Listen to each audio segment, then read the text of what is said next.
Hello, Have Culture Talk. Hoje, mais uma vez, com uma agenda e uma presença muito especial, mas antes eu queria fazer aquele pedido básico para a galera. Pessoal, subscribe o channel, se inscreva no canal, dá aquele like, dá aquela força para a gente. Tem aí o Pix, enfim, né, uma contribuição espontânea, se você achar que o nosso trabalho é bacana. Tem o nosso e-mail, tem o nosso Instagram. E vamos lá, bater um breve bate-papo com Gus Rios. Yeah! Gruesome, Left to Die, e alguns projetos aí do Gus. Christian, seja bem-vindo.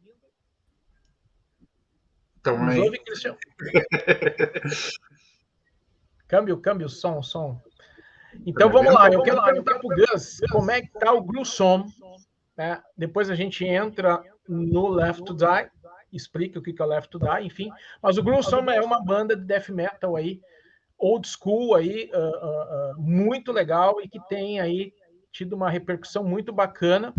Já tem aí vários álbuns aí, eu diria, aí já se consolidou, diria, no mercado, e queria entender do Gus como é que está o Gruesome atualmente. Well, Jay was asking about the current situation of Gruesome. Sorry for my voice. It just like got a little bit like I was going to cough. So, how is it doing with Gruesome? Because now it's like a solid band for a long time. It's like I think we can say like achieved a name now, like that everyone knows who Gruesome is. Okay, it's like it's well established. You can say that. And how is it going now? Like after pandemic and things like that. The pandemic, I think, just like any band on Earth, it slowed us down. And I remember seeing bands, not too many, but a couple of bands released records during the pandemic, and when you can't go on tour for the record, it kind of dies, just the slow death, and nobody remembers it. So we made a conscious decision to, hey, we'll wait this out and see what happens, and then we'll start working on a new record. So this year we did an obituary tour, and then Matt and I did the Left to Die tour. Then we just did another little small U.S. tour with Gruesome. And so now, Matt's doing some Exhume stuff right now. I'm doing stuff with Kill Division right now. So early 2023, we're going to get, real serious and busy with album number 4, I think. Yeah. Great. Gruesome começou como um projeto tributo ao death, todos já sabemos, né? E eu queria entender, sempre tive a curiosidade, né, de saber esse tributo que virou uma banda, né, que a gente aqui acaba considerando uma continuidade daquela fase do death, a fase mais crua, a fase do Scream, Bloody Gore, Leprosy, né? Como o Gus vê essa questão de dar continuidade para essa fase do death que nos marcou bastante, e se de alguma forma isso não limita o Gruesome? Mm-hmm. Okay, Jay was talking about the fact that Gruesome started as a death tribute, like the first albums, and then it evolved to a real band, okay, like with like established lineup and things like that. And Jay is asking if the band became alive. Okay, it's a death tribute, and it's like evolving too. And Jay is asking about like if it limits the band to sound just like death, or it's like it's going to evolve to a new level.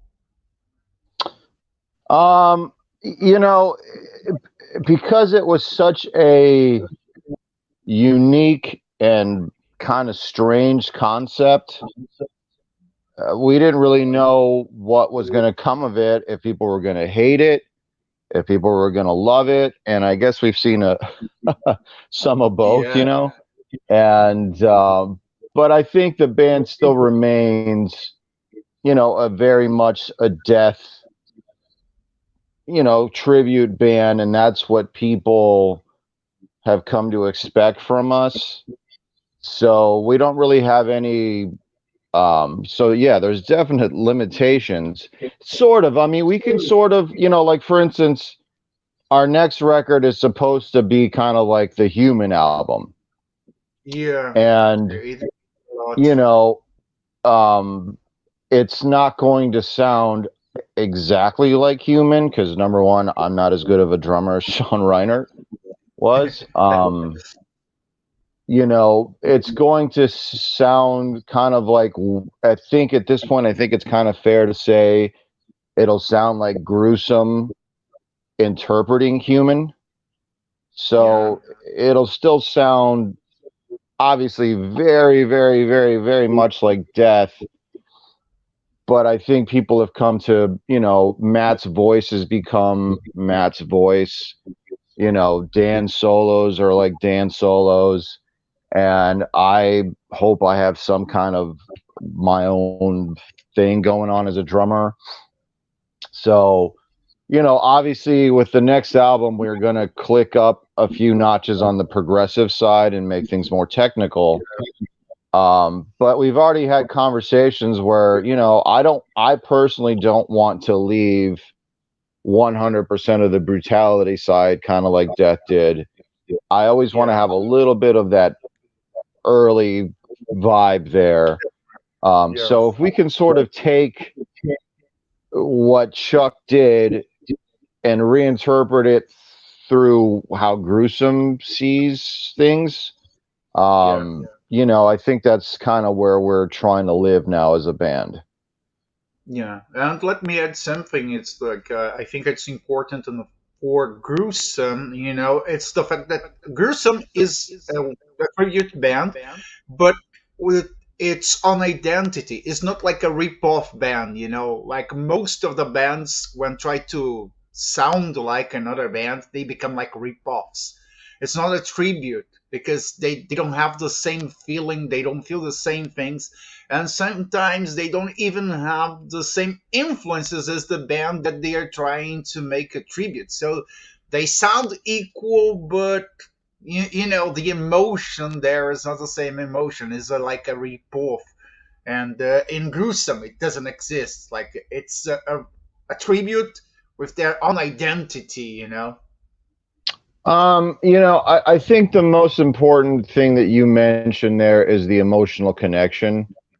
And, you know, I can, speaking for, I mean, all four of us in the band, in particular, Matt and I, you know, Death was, you know, arguably as important to him and I as Slayer was, you know what I mean? Or Metallica. Like, you know, we have this, a deep and honest reverence for that music because of what it meant to us, as people, as musicians.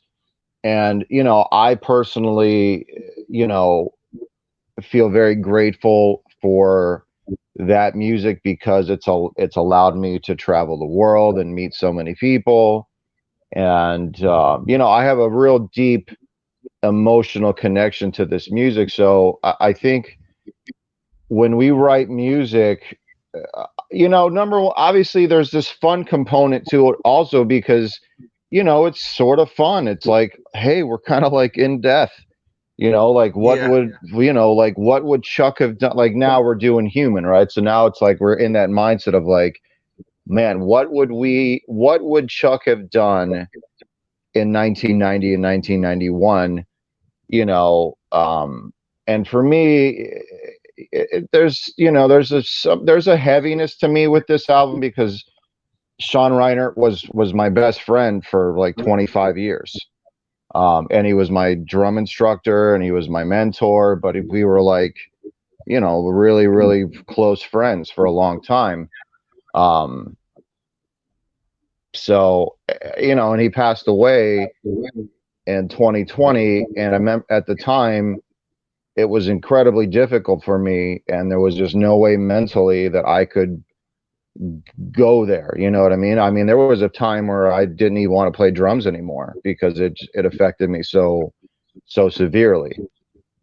And now I'm in a place where, you know, I'm ready to, you know, pay tribute to my brother, my best friend, and also, you know, give people, you know, so it's Gruesome is almost like a chance to see a sequel of your favorite movie, right? Because like Death was really cool in that they never made the same album twice. Every single record was very different. Yeah, So that's Gruesome kind of gives you a chance to hear the sequel to Spiritual Healing, to Scream Bloody Gore. Now this is sort of like the sequel to Human. You know what I mean? So it's fun for us. It's incredibly important to us because we know what these records mean to people because they mean the same amount to us. So we have the same level of reverence for this material that you guys do. And I say it all the time, Gruesome to me is like a community project. Like you're a Death fan, I'm a Death fan. You know, we're just here celebrating Chuck's music. And, you know, luckily you guys accepted what we have done. And, you know, we can all go out together and celebrate this music that means so much to me and to a lot of other people. So it's, you know, it's cool. Yeah, it's really cool.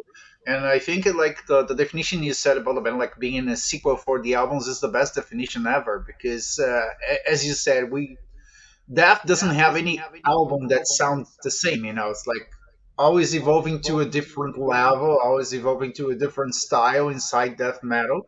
It was death metal. It's like some parts like not so brutal, some parts brutal, and it's really interesting, as you said, to see like okay, what would come with Scream Blood Gore Dot 2, you know? It would be like interesting to see that, and it's amazing the way that you captured that feeling and brought it to life. You know, like if you really listen to Scream Bloody Gore, sorry, that to like getting alive with the same emotion, with the same vibe, you know, same brutality, and the most important, without being in a rip-off, because you have that feeling, you know, as you said, you were close friends, you have like kind of the same influences, and that I think it's the most important to help Gruesome sounding like death without being like offensive for the fans, you know. Like I think that's why most of the people identify themselves with Gruesome and Death and don't see the band as like a mere copy, you know. Like it's a real emotional tribute. I could say that.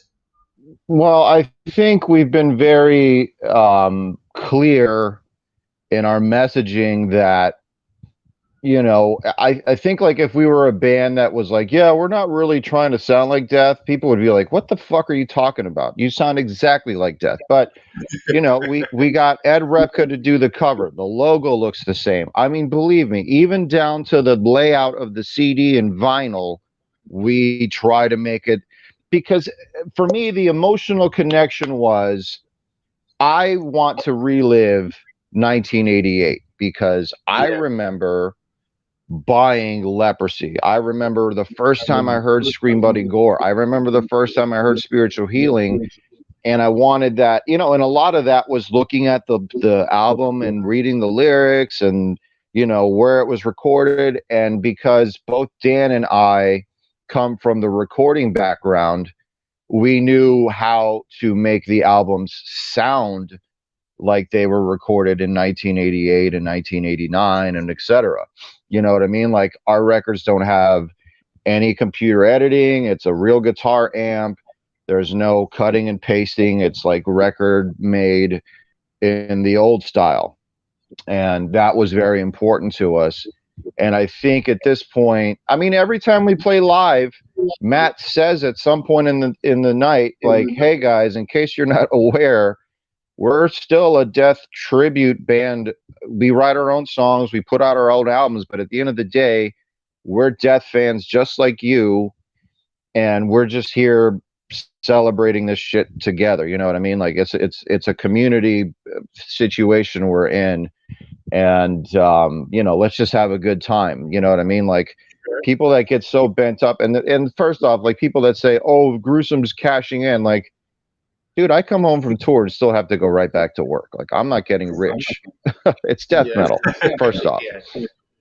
So, like, you know, and another really, I got to say, a new development in Gruesome was when Matt and I were asked by Terry Butler and James to play Spiritual Healing with those guys. Like, they wanted us.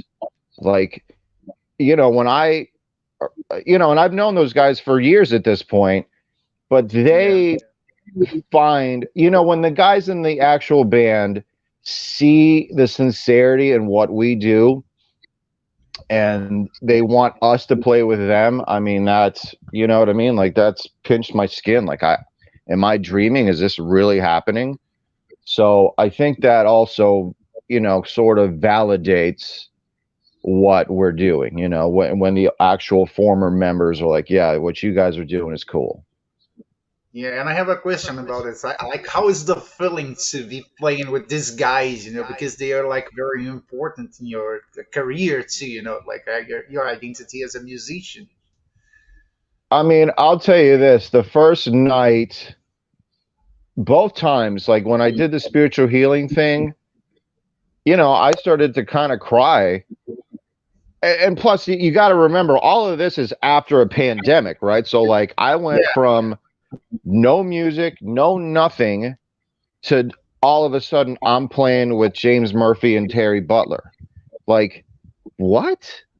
You know, it was almost too much. You know, like we start the song, and I'm just like, I can't believe this is happening. And it was the same thing with Left to Die. You know what I mean? We opened up every night with the song Leprosy, bam, bam, bam. And to see the reaction from the people in the crowd was just, it was overwhelming. And I would get emotional because I'm just like, I can't believe this is happening to me after all that we've been through, in particular. You know what I mean? So it's, you know, it's a dream come true. Ok. Jay? Então, já que ele comentou no Left to Die, eu queria, né, só para saber do Gus, como é que está sendo, né? Ele já deu aí como é que está sendo, né, tocar com o Rick Ross. O Rick Ross é um grande amigo nosso aqui do Heavy Culture, né? Já apareceu várias vezes. Grande abraço para o Rick. Como está sendo tocar com o Rick Ross as músicas do Leprosy, tá? E depois eu pergunto a outra, que é sobre outro tributo, qual a visão dele sobre outro tributo que o Steve DiGiorgio está encabeçando. Tá? Então, a pergunta é, como está sendo tocar com Rick Ross no Left to Die? Okay, Jay is asking you, how is it to be playing with Rick Ross on Left to Die, you know? You know, the interesting thing was, you know, Gruesome always plays death songs when we tour. You know what I mean? We'll play like 1 or 2 songs at the end of every show, and they're fun and everybody has a good time. It is a completely different feeling when you hear, like when Matt and I first rehearsed with James Murphy and he went into one of the solos, Matt and I immediately looked at each other and we were like, you know, like that's the guy, like that's the shit, that's the real thing. And it was the same thing with Rick. When Rick first at rehearsal went into the solo for Pull the Plug, you know, it's just somebody else could do it, but because it's the actual guy, it has this whole other level of emotional feeling, because you're like, oh my God, this is the guy that in 1983 started this whole genre with Chuck in a bedroom, you know, and we rehearsed in Orlando, right? You know, I don't know, an hour from where Chuck grew up. And, you know, it was just very, you know, there's a, you know, there's levels of like, holy shit, history's being made, you know. And I tell people this all the time, you know, if you don't listen to death metal, you probably would listen to it and think, oh my God, this shit is horrible. But for people that do listen to death metal, it's not just a genre of music. For most people that listen to death metal, it means a lot to them. You know, it helps them through difficult times. It helps them get out negative feelings. To me, it's a very, very, very positive genre of music that sounds very negative. But, you know, I knew that when people were to see this live, if they were as big of a fan as I am, they're gonna feel emotional with this. They're just gonna be like, I can't believe I'm seeing this. You know, obviously Chuck isn't there, and I'm not Bill Andrews, but I can tell you for fucking sure, both Matt and I take it very, very seriously. And, you know, I played exactly what Bill Andrews played because, you know, that music is much more important and bigger than me or whatever ego I have. So they've been listening to these songs for 30 years, same as I. I'm not going to reinterpret those drum parts because I, you know, want to play them like me. No, Bill recorded them a particular way, and I think he did a perfect job. So I'm going to play those songs exactly like Bill because everybody out there wants to hear these songs the way they've been listening to it for decades, 30 years. So, you know, it was, you know, there's equal parts emotional importance, reverence, gratitude, humble, you know, for me and Matt to start this crazy idea that we came up with drinking one night. Hey man, let's write some death songs, you know, because we were out on tour with DTA. And, you know, for that stupid idea to turn into not only albums with Gruesome and tours and, you know, all these things, that landed Matt and I, you know, basically playing with, you know, death-ish, you know what I mean? Like, you know, it's crazy to me that there's two drummers on this planet that play death songs officially, and it's Gene Hoglan and me. That's nuts. Crazy. Eu ia perguntar, justamente, ele já citou, Christian, o Death to All. Opa! Acho que você está mutado aí, meu amigo. Aí, vai lá, vai lá. Ele falou do Death, do outro, o tributo, o DTA. E queria saber como é que... Ele já deu uma dica aqui, né? Mas não seria muito ter dois tributos ao Death tocando simultaneamente? Existe uma relação entre o Left to Die e o DTA? Jay is asking if there is any correlation with DTA and Left to Die, you know, because they're like two tributes to death, you know. I mean, I think, you know, the thing about Left to Die is that band is only ever going to play two albums, right? It's only ever going to be Leprosy and Scream Bloody Gore. And the Scream Bloody Gore connection is because, you know, on the Scream Bloody Gore tour, the first death tour ever, it was Bill, Terry, and Rick. You know what I mean? Like, that was Chuck's band. So, you know, those guys have, even though they weren't on the album, they were part of Scream Bloody Gore. And obviously Leprosy is Leprosy. So Left to Die will forever only play those songs. And honestly, we may take it to the next level because Rick just the other day sent me riffs. And he's like, hey, man, let's write some songs. You know what I mean? Like, well, let's do some original music because Gruesome is no longer going to do that classic death sound anymore. We're moving, you know, to the more complex stuff. And honestly, if it's Rick Roz's riffs, how much more genuine is that? You know what I mean? Like, that's his fucking music. So Whereas DTA, I think, is the more, obviously they do play some old songs, but you go see DTA to go hear Gene play stuff off Symbolic, Individual. You want to see Steve DiGiorgio play the crazy stuff. You know what I mean? Like, it's the more technical version of the later period of Death, where Left to Die is very squarely placed in the early part of Death. So it's two sort of different animals. Because to me, and I think to a lot of Death fans, Death is this two bands almost. There's like the brutal, real simple death metal Death, and then there's the human and on version of Death, which is very progressive. Yeah, Perfect. for sure. Concordo plenamente com o Gus. E qual a melhor formação do Death na visão do Gus? Ele já deu algumas dicas também, mas ou vou perguntar melhor, qual é o melhor line-up que ele já assistiu? Provavelmente, né? Ele comentou aqui que ele é um fã de longa data, né? Do Death. Qual é a melhor formação que ele assistiu ao vivo? Curiosidade minha. Okay, Jay is asking about the best lineup, the best Death lineup that you have seen live. Your favorite live Death lineup. I mean, I gotta say the best experience I ever had was in 2013 when Sean called me and he asked me to be his drum tech. I got to sit behind, in my opinion, the best drummer ever, and watch like a drum clinic, and that was with Paul and Steve. So it was like 3/4, and Max from behind, because remember, I'm sitting behind Sean. Max had the long curly hair and he was playing the BC Rich Stealth.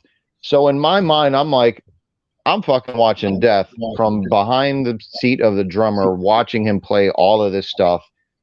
I mean, and in 2013, Sean was on fire, man. He was kicking ass. So, that was, and that's where Gruesome was literally born off of that tour, because every night I started playing Baptized in Blood, as a guest drummer.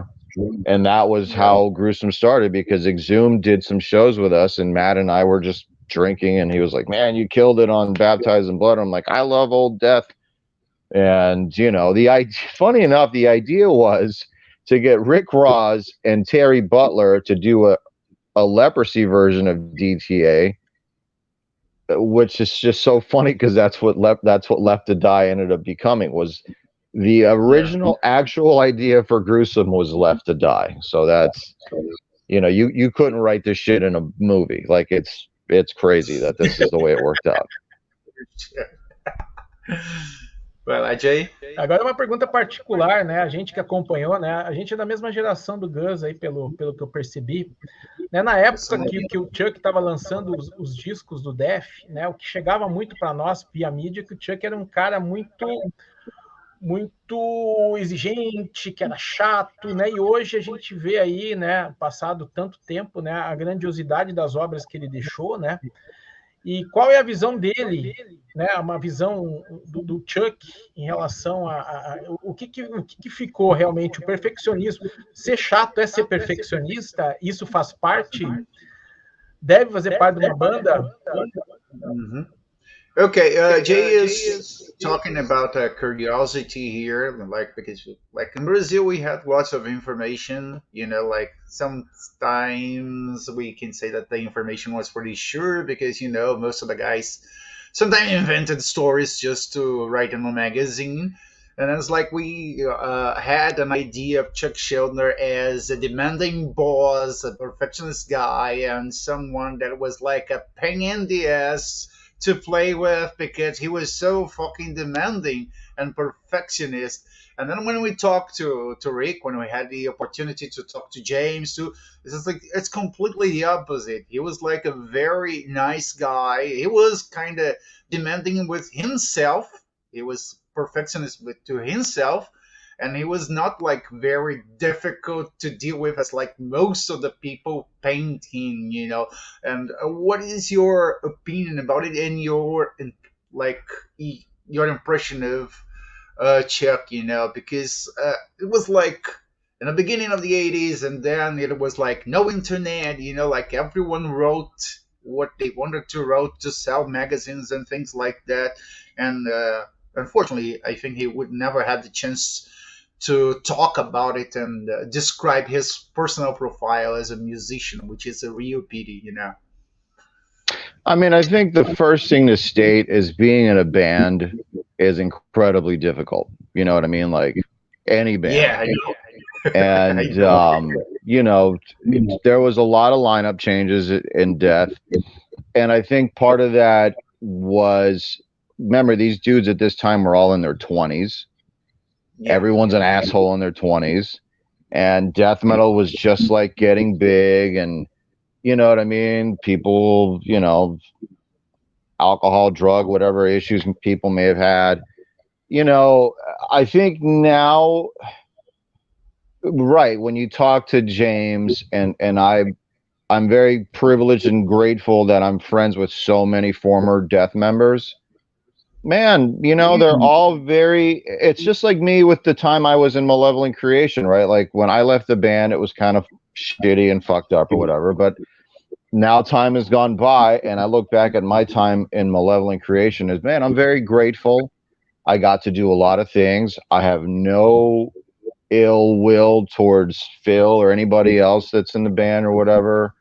And I think that's where all the former members of Death are now. They look back and they're like, man, I probably could have done this different, or I could have done that different.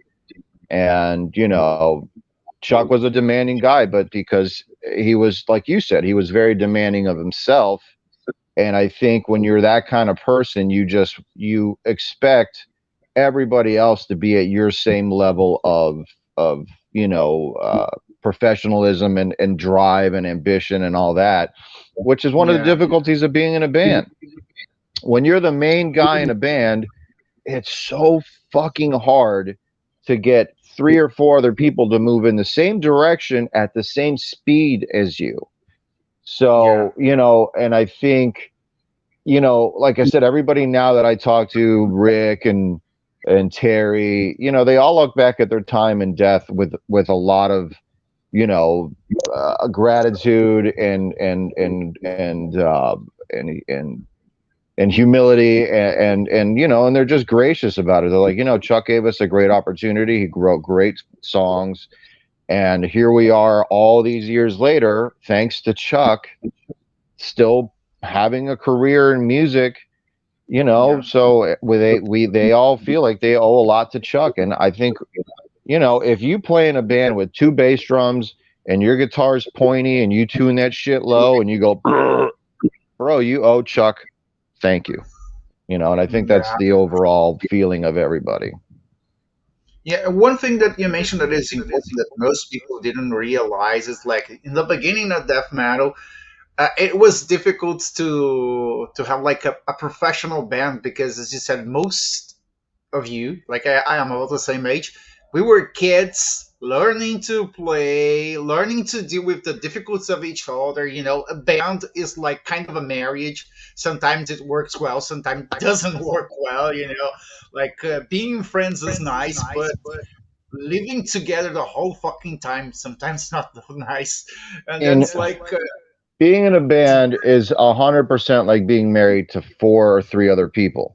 And then you go on tour and you're around that person 24 hours a day. The only time you're by yourself is when you take a shit. You know what I mean? Like it's a lot. And add in at the beginning of death metal, everybody's like 21, 22, 23 years old. You're an asshole. We were all assholes at that age. So, you know what I mean? You know, how many death metal bands from back in that day are still the same lineup? You know, and unfortunately, a lot of people have passed away. You know, because that's part of getting older, right? You know what I mean? Like the last time I saw Ralph Santola was at Frank Watkins' funeral.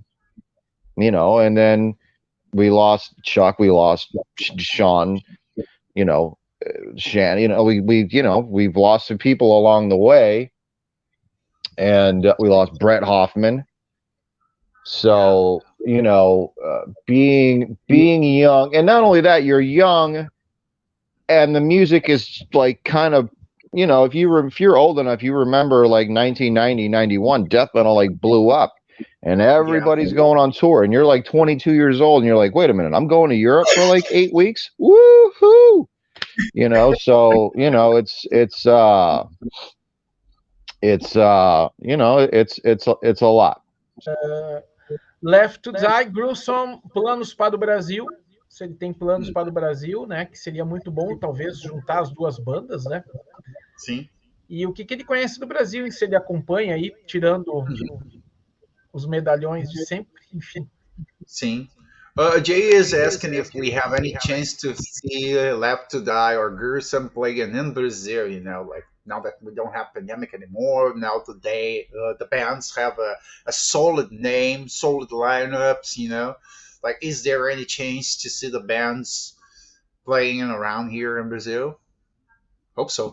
You know, Gruesome, once we finish our next record, then, you know, we start the machine, and then we book, you know, a US tour, European tour, and most likely a South American tour. So that'll happen when that happens. Next year, we're working on a March tour for Left to Die, but guys got to remember that Terry Butler's in this other band called Obituary, and they have a new album coming out, I think, in January. So they're going to be busy as shit too. So it's just a matter of like fitting in a tour when we can. So, you know, it's definitely on the list because, you know, and it's funny for me to say this because like I'm in the band, but to me, I'm like not in the, you know what I mean? I'm just the guy that's like lucky enough to play the drums, but when I watch the YouTube videos of Left to Die, dude, it's so good. You know what I mean? To just, you know, to see Rick and Terry, you know, I'll tell you a fun little story, man. When I first rehearsed with the two of them together, Matt wasn't there yet. I went to the bathroom, which was in the same room, and I hear Rick and Terry talking like, dude, do you realize we haven't played that song together? Because I think we just played like whatever we played, you know, like something that neither one of them even played at all with like Massacre or any of these other bands. Like they never played like Primitive Ways was a song that never really got played. Choke on It was a song that never really got played. And I'm in the bathroom listening to these two dudes just like talking. Oh man, yeah, dude, I think we haven't played that since like 88 or something. And I was just like, I can't believe this is happening. Like why, how am I here? Like, this is crazy. So, you know, I definitely think at some point, you know, I think we want to bring this, you know, to as many audiences as possible because, man, it really is just like a time capsule. It is such a time capsule to go out and, you know, and while we all are still, you know, knock on wood, alive and healthy and able to do it, you know what I mean? So, yeah, I'd like to say, yeah, we'll see you guys at some point, hopefully in 2023. Yeah, I hope we can see that because it's going to be like kind of a time travel, as you said, you know, like it's a total time warp. And the thing is like I said, because Matt is very, you know, not obviously a huge fan, but we have this sense of like, man, we better not fuck this up. And we better do this exactly how everybody remembers it, because the minute we put in any kind of personal interpretation or liberty, we'll get massacred for it. So, you know, the shit sounds, dude, it's like, you know, I don't know if you guys have watched any of the YouTube videos, but man, it's like, and we had a sound guy that was a huge Leprosy fan, so he put like tons of reverb on the snare and tons of reverb on the vocals. Like it sounded like a concert from 1988. For sure. And to finish everything, like, sorry again. Is there any band that you know from Brazil, besides Sepultura, Sarcófago, any other stuff people know? But is there any band that you were into in Brazil? Well, you know, like, you know, Christian, obviously, those guys are my homies. I love those dudes. But that's kind of that's really the only bands that I really know of out of there. And you know, and a fun side note is while Matt and I were out playing Left to Die, Dan from Gruesome was out playing with the Cavalier brothers. You know what I mean? So we both have this like crazy life where like 3/4 of Gruesome are out playing these amazing songs with the actual artists. So it's been a cool year, man. So Yeah. Okay. You know, a little thing I'd like to plug, if possible, is my new band Kill Division with Dirk Verburen on drums, Kyle Simons from Malevolent Creation and Hate Plow on vocals, and Jeremy Kling from Venom Inc. and Inhuman Condition on bass. Total Terrorizer, Jesse Pintado worship, classic grindcore. You know, kind of like Gruesome, but for Terrorizer and Napalm Death. Old stuff. Yeah, we were supposed to Mas talk ele about toca it. guitarra, Christian. Ele toca guitarra no Kill Division. Yeah. We were supposed to talk about it, like how is it to play the guitar in a band like Kill Division, you know, because you drumming and then you were the guitar player. Funny enough, I was a guitar player before I was a drummer. So I've been a guitar player this whole time. I wrote songs for Malevolent Creation. I wrote songs for Gruesome. So it's funny enough, you know, and it's sort of related to like when I remember when I said that Sean Reinert passed away, you know, it made me step away from the drums because it was like painful to play drums, like emotionally. So I spent a lot of the pandemic playing guitar. And I just sort of like wanted to be a guitar player. And I have this almost equal urge to play guitar as much as I do drums now. So I'm in love with guitar again. Yeah. And for Kill Division, any plans for like touring and things like that? Well, you know, Dirk has this other job with this other band. And but we are playing, funny enough, I have the drummer from Malevolent Creation filling in, and we're playing in like 2 weeks here for an album release.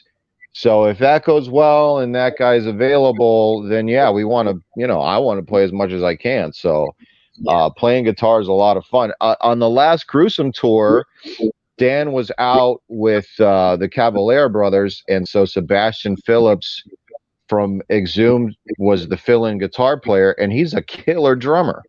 So the song that I wrote for Gruesome, he would play drums and I would play guitar live. So that was, you know, kind of fun. Yeah, for sure. E o disco de estreia do Kill Division foi lançado em setembro desse ano, tá quentinho. E como é que como é que tá a recepção? Jay is asking about the reception of Kill Division album because it was like it's still hot, you know. It's like it was released this year, you know. You know, luckily all the reviews have been very good. You know, because we're not able to go on tour right away, it's not happening as widely as I would like. But you know, I think everybody that's heard the record, you know, if you like old style grindcore, you know, everybody seems to really like it. And what was good for me as the songwriter, both Dirk and Kyle are grindcore fanatics. Like, people may not know that about Dirk Verburen, but he's a grind nut. So when I would write songs and send them the riffs, if both of those guys were like, yeah, that sounds good, I was like, okay, cool, I'm on the right path, and I'll just keep going. So having those two guys be the gatekeepers, I think made for a really cool, you know, and I'm a big hardcore and punk fan, so like there's a lot of, you know, which to me grindcore is supposed to be really that. It's hardcore punk with blast beats. So, you know, and it's different than death metal in that we could sort of get a little serious with the messaging. So like, you know, to me the band Kill Division is sort of Kill Division, you know what I mean? Like in the United States right now there's a lot of division, and I feel like if people would just unite, we could combat the real enemy, which is both sides of this fucking two-headed monster, which is the Republican and Democrat Party, which neither one of them give a shit about people. They both suck. So, I think it's kind of cool to have a little bit of a vehicle to voice, because with death metal, obviously it's all horror movies and gore and blah, blah, blah, blah. But with grindcore, you can sort of have a serious message to tell. So that's been kind of cool. Yeah, one thing that I would like to mention about Kill Division, which is important, is like it's pretty difficult to find bands that are into death metal, punk, grindcore. I think the first band I listened doing that, and they don't perform it anymore, was Road Trower when they released In Battle There's No Law, because it was a mix of death metal, grindcore, and punk and that thing, and you don't see like bands doing it so often, and so it's important to have a band bringing back that style again. And like most of people don't recognize it, like because they put all together into death metal, but they're not able to recognize the punk, grindcore influences in other bands. I think the current level of tribalism in all communities, I would say, is fueled by social media. So like, I only listen to grindcore and fuck death metal or fuck punk. Whereas back when when this shit all started, you could listen to a Dead Kennedys record and then listen to a Slayer record and then listen to a Morbid Angel record, and it was all cool. So like, all together. Right. You know what I mean? Like it was so like, hey, this shit's heavy. I like it. So, and I'm 45 years old. So like when I listen to this stuff, I love Terrorizer Will Downfall, and it came out at the same time as Morbid Angel. So I thought both bands were killer. And now I think a lot of the grindcore, I think a lot of death metal fans don't like current grindcore because it's just too fucking crazy. So I kind of wanted to do grindcore the way I remember it. And, hopefully people, and I recognize, and some of the reviews said that, where they were like, hey, current modern grindcore fans might find the Kill Division record a little too tame. Like it's a little not grind enough. Yeah. Which is fine. I just wanted to write music that I wanted to hear. And, Dirk liked it and Kyle liked it. So, at some point, I didn't write this record to get rich. And I wrote it because I wanted to hear cool grindcore. Yeah, interesting fact is like we are about the same age. I'm 46 years old, and I grew up listening to stuff like that, grindcore, death metal, punk rock, like the Exploited, Discharge, Celtic Frost, which I'm a real fan of. And it's difficult to make this new generation understand about the roots of evil, as we say, like because they don't understand it. They care about labeling, like we have to label the sound. They don't care much about feeling the sound or the influences, and I think they're not so able to define it if some person don't put a label on it, which is, in my opinion, as an old man, as boring. Because when we started, everyone started things together, like as you said, there were lots of, like, we were listening to punk, death, grindcore, sometimes doom metal, and when you started the band, sometimes all of these were like influencing the identity of the band, and people were nowadays not able to recognize it. Only people who are older. And I think, also none of us grew up with social media, so I don't have a clue what it's like to be a 22-year-old right now who their whole life is TikTok or Instagram. And if TikTok doesn't say it's cool, then I'm not going to fucking listen to it. So, when I was a kid, I would go to the record store, and I remember looking to the cassettes, and I would start with like, the letter D, because there was a lot of cool shit in D. And I remember seeing Discharge, and I was like, well, that sounds like a cool name. And I looked at the cover, and I was like, that's cool. I put it in. I was like, this is killer. And that was my only, like, did I like it or did I not like it? Nobody told me to like it. I didn't have to be cool. Actually, it was the opposite. I was uncool because I listened to this crazy shit. So, like, it's the young generation. It's interesting. Like Gruesome toured with 200 Stab Wounds earlier this year, and they're like kids, they're like in their 20s, and it's fun to see them with like the jean jackets and the patches and the big sneakers, and you know, they look like we did at that age 30 years ago. And so it's cool that they're like into it, but you know, they have this mindset that we don't have. And you know, it is what it is. And I don't know that Kill Division or Gruesome or any of these, you know, these legacy bands or whatever you want to call them are going to translate to the younger generation. But there's always a few kids. I will say this, man, at the Left to Die tour, I was surprised at how many kids were at those shows. A lot of kids, and they all had leprosy shirts. And because they're all, you know, they're all on the internet, dude, they knew more about Rick Ross than Rick knew.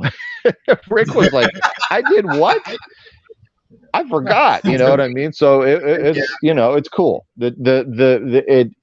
A lot of the younger generation I don't understand, but a lot of them are just like us, and you know, that gives me hope. So I think it's important to have a revitalization of the people inside the scene, you know, because everybody's getting old. And we need an audience, you know. I mean, you know, I was thinking about this the other day. You know, Gruesome is doing a new record next year, and Left to Die right now only has like one little window because there's a new Exhumed, there's a new Gruesome, there's a new Obituary, blah blah blah blah. And I'm like, so 2024, fuck, that puts me at like 47, 48 years old. Rick and Terry are going to be pushing, like, we're not going to be able to do this for more than, I'd say, 10 years tops, and the entire first wave of death metal is done. So it's like, you know, that's, you know, the hourglass is definitely tipped over. So we have to leave it to somebody, right? Yeah, it's a legacy, you know. We have to pass the flag on, you know. Like, okay. I mean, the good news is I don't think metal will ever die. So, you know, it's the one genre, and I tell people this all the time. I'm like, you know, it's not as big as popular music, but a lot of popular music will be gone in 5 minutes, whereas you tell me which one of these bands in 30 fucking years is going to still be going on tour. Yeah, that's the best thing, you know. Like, fantástico, muito bom. Acho que a gente chegou no nosso fim, time. né? Pergunta para o Gus se ele quer deixar alguma mensagem para os fãs portugueses e brasileiros, e agradecer demais aí esse tempo com a gente. O Heavy Culture Talk tem esse propósito de a gente, né, não é uma entrevista, é um bate-papo, e a gente acaba se identificando aí com os nossos convidados, né, Christian? Com certeza. Então tá. Gus, thank you very much for the opportunity to talk to you, okay? And we would like you to leave a message to the message. Sorry for the joke. I would like you to leave a message for the fans here in Brazil. Okay, and it's really important to us to talk to you because, as you said, we are about the same generation. It's like as you have the same feeling when you start playing to the guys who had the same feeling about, well, I'm talking to the guy who started the thing, you know, like we were like kids listening to the Malevolent Creation and things like that, and you were there. So, and now, thanks to the technology, we have the opportunity to talk to guys like you, Rick, Murph.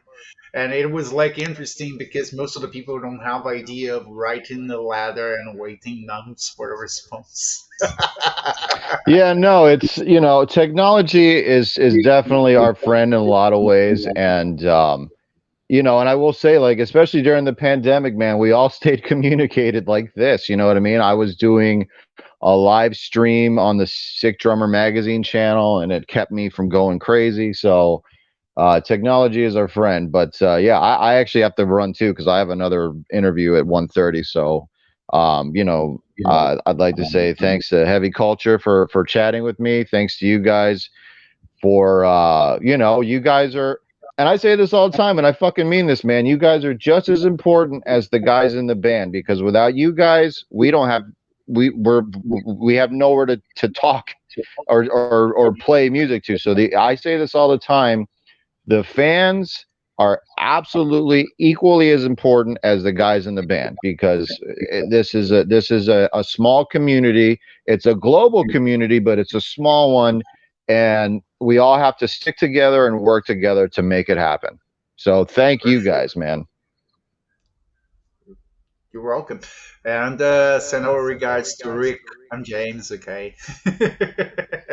And again, thank you very much for this opportunity, you know. Thanks, guys. Be good, man. Thank you so much. Bye-bye, and have a nice interview later. Thanks, guys. Galera, se inscreva no canal e acompanhem a agenda aí do Heavy Culture Talk. Muito obrigado, Christian. Só para finalizar ali, ele saiu correndo porque ele tinha uma outra entrevista agendada para as 2h30. A gente prometeu menos. A gente nunca consegue. Mas o papo estava bom. A gente tenta. Falou, galera. Abraço. Então tá.